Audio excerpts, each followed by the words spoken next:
Моят връх. Стихотворение от Рая Чаушева. Часовникът тик-така на стената.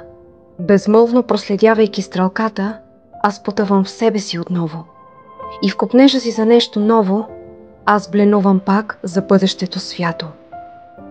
Във вихъра на днешния застой препускат мислите ми бели. Като стадо от жребци, безбройни цели галопират.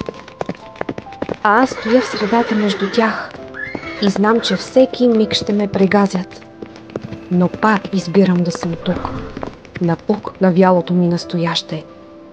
И чудя се, кога ли истински криле ще се разлистят на гърба ми, да стигна там, където моят дух ме води. И не ме е страх от необята. Пътеката през тъмнината води пряко до върха ми.